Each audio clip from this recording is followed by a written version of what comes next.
Hello guys, आप सबका बहुत बहुत स्वागत है। आज का वीडियो बहुत ज्यादा इंपॉर्टेंट है। आज हम नॉर्मलाइजेशन प्रोसीजर जो यूज किया जाता है यूजीसी नेट के रिजल्ट को प्रकाशित करने में, उसके बारे में अच्छे से देखने वाले हैं और बात करने वाले हैं। क्या है नॉर्मलाइजेशन प्रोसीजर, जिसका यूज करके आपका स्कोर कार्ड बनता है, आपका स्कोर डिसाइड किया जाता है, कैसे उसमें स्कोर परसेंटाइल में निकाला जाता है और कैसे इस परसेंटाइल को देख करके आपकी कट ऑफ बनती है, इसका फॉर्मूला क्या है और जो काफी बच्चों के कंप्लेंट है कि क्या ये सही तरीका है। क्योंकि नॉर्मलाइजेशन प्रोसीजर में ये होता है कि अगर आपका पेपर मल्टीपल शिफ्ट्स में हुआ है और आपका पेपर एनटीए वालों को लगता है कि वो इजी था, तो आपके नंबर हो सकता है बहुत अच्छे आप लेकर के आए, तब भी आपका नेट जेआरएफ ना क्वालिफाई हो। इसके उलट अगर कोई दूसरे शिफ्ट का पेपर है और वो एनटीए वालों को लगता है कि कंपैरेटिवली कठिन है, तो हो सकता है उस पेपर में कम स्कोर करके भी आपका नेट या जेआरएफ हो जाए। तो ये नॉर्मलाइजेशन प्रोसीजर है जिसमें मल्टीपल शिफ्ट्स को हम नॉर्मलाइज करने की कोशिश करते हैं, ताकि दोनों का जो स्कोर है उनकी एक बराबरी की जा सके और फाइनल जो है कट ऑफ निकाली जा सके। यहाँ बहुत बच्चों का क्वेश्चन है कि भाई ये तो अनजस्ट हुआ, आप कैसे डिसाइड कर सकते हैं, किस लेवल पे डिसाइड कर सकते हैं कि कौन सा पेपर टफ है, कौन सा पेपर हार्ड है। तो फाइनली हम ये भी बात करेंगे नॉर्मलाइजेशन को समझने के बाद कि क्या ये तरीका सही है और क्या इस तरीके की अप्रोच अपनाई जानी चाहिए यूजीसी नेट का स्कोर निकालने के लिए। क्योंकि भाई हम सब पूरे साल बहुत मेहनत करते हैं, सब कुछ अपना छोड़ के, सब कुछ एक तरफ रख के, चाहे वो दोस्त हो, अपना रिलेशनशिप्स हो, रिलेटिव्स हो, उनको छोड़ के बहुत तैयारी करते हैं। और अगर हम बहुत ज्यादा स्कोर कर भी ले जाते हैं तो उसके बावजूद अगर हमारा नेट या जेआरएफ नहीं होता है, तो क्या पॉइंट है, क्या इसकी वैल्यू है, हमें करना भी चाहिए या नहीं करना चाहिए, ये सवाल हमारे मन में आने लगते हैं। तो आज हम नॉर्मलाइजेशन के बारे में जानेंगे और जो हमारा सोर्स रहेगा हमारे नॉलेज का, कोई इधर उधर का सोर्स नहीं रहेगा, कुछ भी मन से बातें नहीं होंगी। आज हम बात करेंगे यूजीसी नेट का जून 2024 का जो हमारा इंफॉर्मेशन बुलेटिन आई थी जब एडमिशन स्टार्ट हुए थे, इसके अंदर ही सारी जानकारी है, उसी के बारे में बात करेंगे और फाइनली ये भी बात करेंगे कि क्या ये तरीका सही है या नहीं। तो आप लोग भी इसे डाउनलोड कर सकते हैं अपने एंड से और सारी जानकारी खुद भी देख सकते हैं। मैं कोशिश करूंगा बहुत सरल से सरल भाषा में, आसान शब्दों में ये सब चीजें आप लोगों को बताऊं। लेकिन उससे पहले अगर आपने मेरा फ्री कोर्स नहीं देखा है भाई, तो जरूर से देख लो। लास्ट वीडियो मैंने बनाया, उसमें बहुत बच्चों ने तारीफ की और उन्होंने कहा है कि उन्होंने इस जो है प्लेलिस्ट को देख करके ही बहुत अच्छा स्कोर कर दिया यूजीसी नेट के अंदर। तो जरूर से भाई इसको चेकआउट करें, प्लेलिस्ट के कोई खर्चा नहीं है। इसके अलावा आप लोग को मॉक टेस्ट भी आप लोगों को मिलते हैं, प्रीवियस ईयर क्वेश्चन पे बेस्ड टेस्ट सीरीज मिलती है। तो उसके लिए टेलीग्राम चैनल, व्हाट्सएप चैनल भी जरूर से ज्वाइन करें और ऐप भी जरूर से डाउनलोड करें। इसके अलावा हमारे पेड कोर्सेज स्टार्ट हो गए हैं, फुली अपडेटेड है दिसंबर के लिए।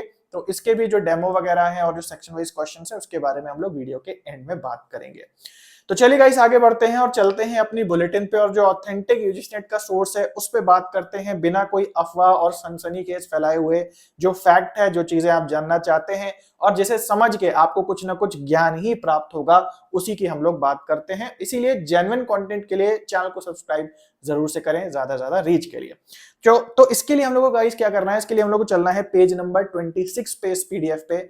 और आप देख सकते हो आपके सामने जो नॉर्मलाइजेशन प्रोसीजर कैसे ये लोग करते हैं, पूरे एग्जाम्पल के साथ बहुत अच्छे से मैं आपको ये चीजें बताने वाला हूं।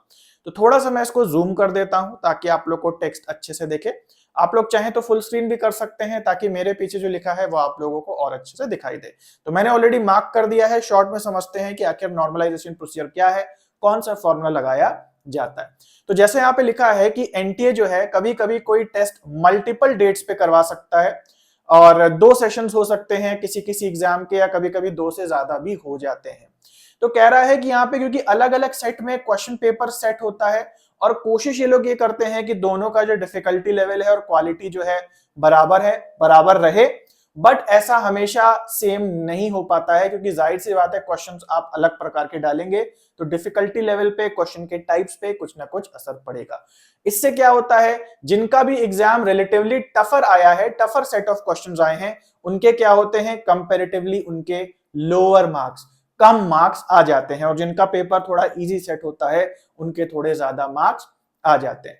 यहां पे लिखा है to overcome such a situation, और ऐसी सिचुएशन को ठीक करने के लिए क्या करते हैं ये लोग, एक नॉर्मलाइजेशन प्रोसीजर जो है उसका प्रयोग करते हैं। और ध्यान देने वाली बात यह है कि जो नॉर्मलाइजेशन प्रोसीजर है ये बेस्ड है परसेंटाइल स्कोर पे।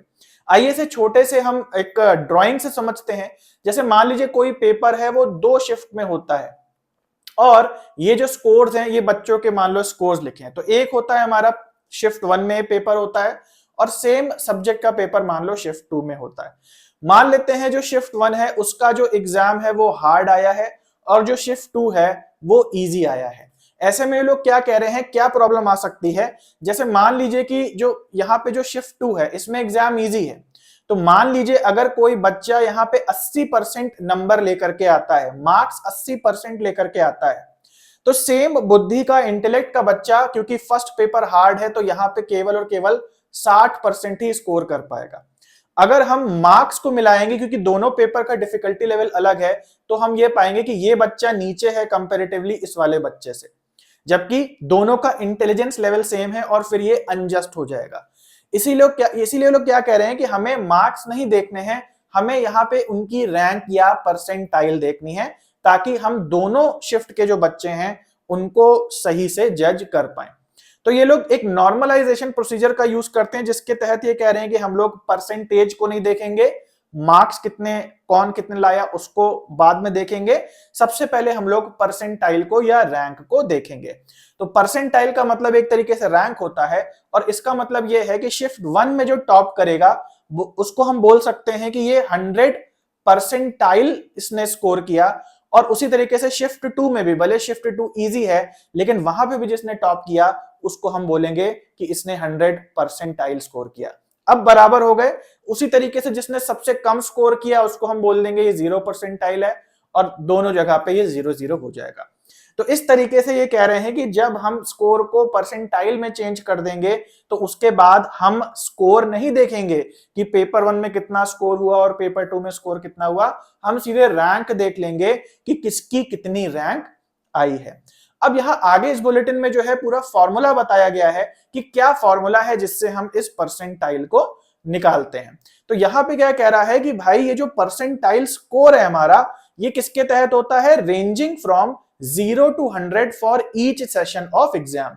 तो जैसे हमने देखा हर एक जो सेशन है, चाहे शिफ्ट 1 का सेशन है, शिफ्ट 2 का सेशन है, उसमें बच्चों की रैंक बांट दी जाएगी 100 से लेकर के 0 तक। और इसके लिए इनका जो फॉर्मूला है उसके बारे में इन्होंने यहां पे लिखा है। तो ये पूरा का पूरा फॉर्मूला है जो कि ये लोग लगाते हैं हर एक स्टूडेंट की रैंक या परसेंटाइल निकालने के लिए। तो ये रैंक ये कहती है, मान लो किसी सर्टेन स्टूडेंट का हमको अगर मान लो परसेंटाइल ज्ञात करना है तो लिखा है 100 से गुणा कर देंगे जितने भी बच्चों ने स्कोर करा है उस सर्टेन स्टूडेंट के स्कोर से नीचे, उतने सब बच्चों के स्कोर का टोटल कर देंगे और भाग कर देंगे नंबर ऑफ कैंडिडेट से जो उस सर्टेन बच्चे जिसका कि परसेंटाइल निकाल रहे हैं उसके नीचे है।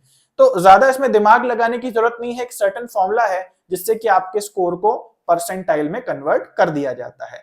और इसी तरीके से यहाँ पे जितने भी बच्चे स्कोरर हैं सबका कितना परसेंटाइल आया है उसे नाप लिया जाता है।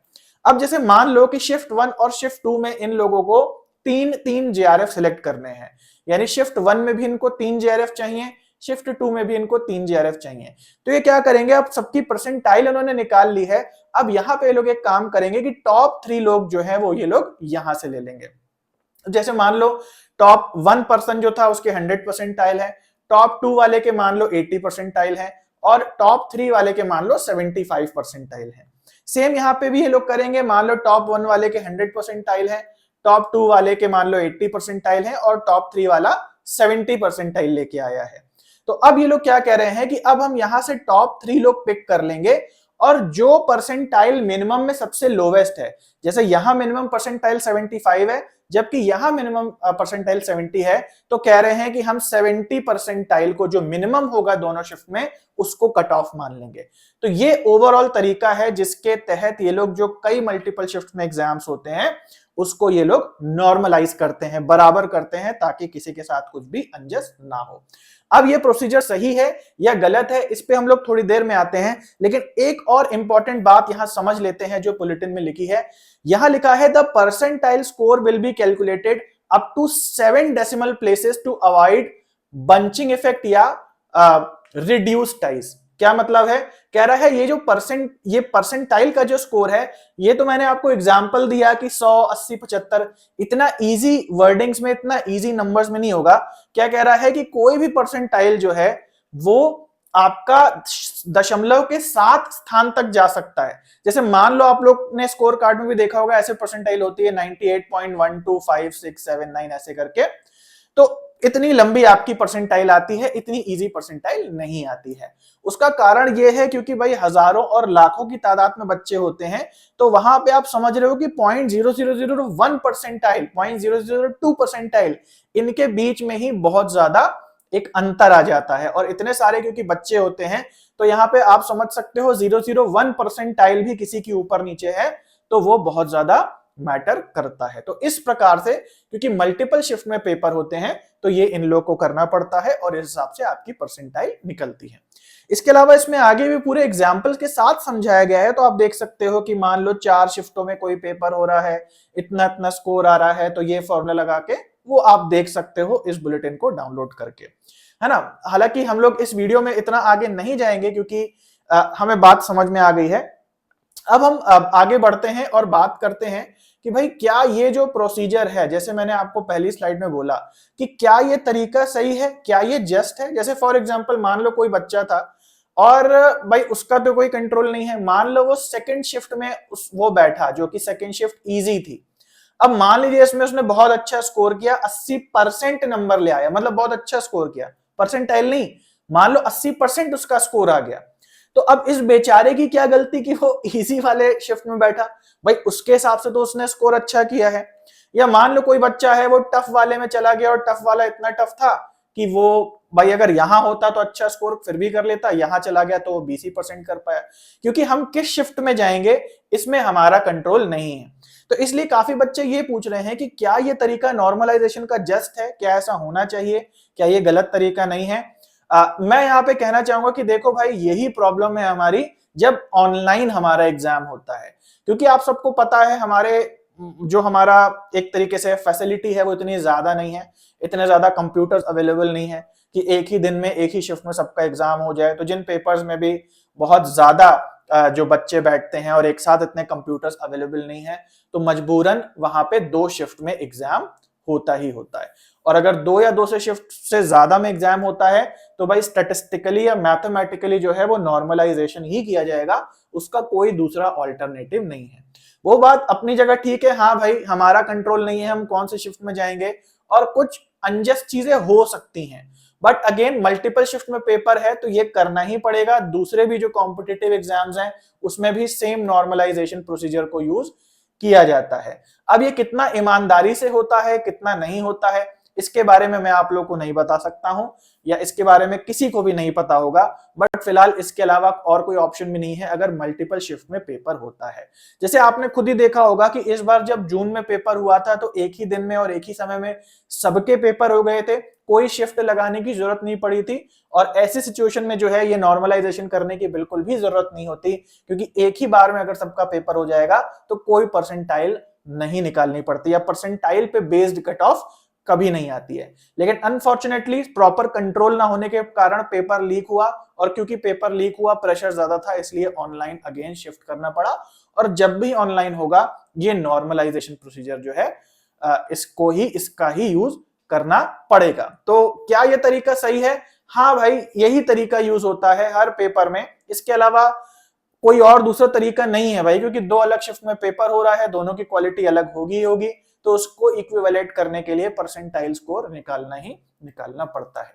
और इसीलिए लास्ट टाइम जब मैंने वीडियो बनाया था कि क्या पेपर ऑफलाइन होना चाहिए या ऑनलाइन होना चाहिए, तो मैंने ऑफलाइन का इसीलिए सपोर्ट करा था। ऑफलाइन में है ना दिमागी टेंशन कम होती है, एक दिन पेपर होता है, ओएमआर पे होता है, कोई कंप्यूटर का मेंटेनेंस खराबी, सर्वर ऑनलाइन, इंटरनेट, कोई इसका जाम नहीं होता, और प्लस बहुत ही एक प्रॉपर तरीके से चीजें हो जाती हैं। देखो भाई नई चीजों को सपोर्ट करना जरूरी है, टेक्नोलॉजी को सपोर्ट करना जरूरी है, लेकिन हम ये भी तो देखें कि किस चीज में रिलायबिलिटी कितनी है। कोई भी चीज जो जितने लंबे सालों से यूज हुई है उसमें रिलायबिलिटी ज्यादा होती है।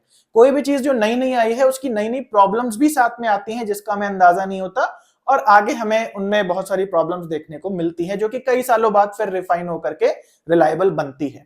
तो हमारे यहाँ हमारे देश में जो कॉम्पिटिटिव एग्जाम हो रहे हैं वो कई सालों पहले से हो रहे हैं, इनफैक्ट आजादी के समय से हो रहे हैं। और उस समय से जो तरीका यूज हो रहा है वो ओएमआर शीट वाला तरीका है। और क्योंकि इतने सालों से उस ओएमआर शीट वाले तरीके से ही सारे कॉम्पिटिटिव एग्जाम हुए हैं, तो वो एक तरीका रिलायबल तरीका बन गया है कि कैसे पेपर कंडक्ट होना है, कैसे पेपर पहुंचने हैं, कैसे वो चेक होने हैं, कैसे रिजल्ट प्रकाशित होना है एंड सो ऑन। जबकि जो ऑनलाइन तरीका है कंपैरेटिवली नया है, तो थोड़े बहुत हिकअप्स, थोड़ी बहुत ऊपर नीचे चीजें, थोड़े बहुत मिसमैनेजमेंट हमको देखने को मिलेंगे, लेकिन होपफुली समय के साथ वो ठीक हो जाएंगे। बट एज ऑफ नाउ आपको कोई भी ऐसा ना हो कि कोई आपको भड़का रहा है कि अरे विद्रोह करो और नॉर्मलाइजेशन गलत है, ऐसा कुछ नहीं है। ये एक मानक तरीका है और ये एक सही तरीका है। और ऐसे ही नहीं पूरी की पूरी जानकारी जो है, अगर फॉल्टी तरीका होता तो पूरी जानकारी यहाँ क्यों होती? तो पूरी जानकारी के हिसाब से ही जो है आपका परसेंटाइल में स्कोर निर्धारित होता है और उसी पे कट ऑफ निर्धारित होती है, केवल तब जब आपका जो पेपर है वो मल्टीपल शिफ्ट में होता है। इसके अलावा और ज्यादा जानकारी आपको चाहिए तो ये पूरा यहाँ पे आप इसको पढ़ सकते हैं, जो भी फॉर्मूले वगैरह लगे हैं। और अगर आपको कुछ और ऐड करना है तो कमेंट में जरूर से कह के बता सकते हैं। बाकी मेरा प्रयोजन यही है कि आप किसी के भड़काने में ना आए। ये जो तरीका है फिलहाल के लिए सही है। हाँ, अब इसके अंदर क्या धांधली हो रही है इसके बारे में मैं नहीं कह सकता, हो भी रही है कि नहीं हो रही है वो एक अलग टॉपिक है। बट मेरा जो इस वीडियो का उद्देश्य था वो ये था कि नॉर्मलाइजेशन प्रोसीजर क्या है और कैसे इसे यूज किया जाता है जब पेपर मल्टीपल शिफ्ट में होता है। इसके अलावा काफी बच्चों ने पॉजिटिव रिव्यूज दिए हैं हमारे फुल कोर्स के और इसके अलावा टेस्ट सीरीज के। तो टेस्ट सीरीज में आपको अलग अलग सेक्शन के क्वेश्चंस जो हैं टेस्ट सीरीज के फॉर्म में मिलते हैं। आप टीचिंग एप्टीट्यूड के लगाना चाहते हैं, आप डीआई लगाना चाहते हैं, आप रीडिंग कॉम्प्रिहेंशन अलग से लगाना चाहते हैं, तो वो पूरी प्रैक्टिस जो है प्रीवियस ईयर क्वेश्चंस के माध्यम से होती है। 100 क्वेश्चन यहाँ पे फ्री हैं। इसके अलावा फुल कोर्स में आपके 20 से ज्यादा लेक्चर्स फ्री हैं, तो उनको पहले देख लें, इंटरफेस को समझ लें, डाउट कैसे पूछते हैं, प्रीवियस ईयर क्वेश्चंस कैसे टॉपिक वाइज हमें मिल जाते हैं उन्हीं वीडियोस के साथ, जो टॉपिक हम पढ़ते हैं उससे जुड़े हुए क्वेश्चन भी हमें वहीं पे मिल जाते हैं। तो ये सब कैसे होता है ये जरूर से चेक कर लें। और फ्री डेमो जो है वो आपको इस यहाँ पे व्हाट्सएप करके मिल जाएगा, कॉल नहीं करनी है, आपको व्हाट्सएप करना है, तो सारे लिंक मिल जाएंगे। इसके अलावा डिस्क्रिप्शन में भी लिंक दिए हुए हैं। तो चलिए गाइस, आज के लिए इतना है और मिलते हैं अगले वीडियो में। तब तक के लिए सभी को बाय और टेक केयर।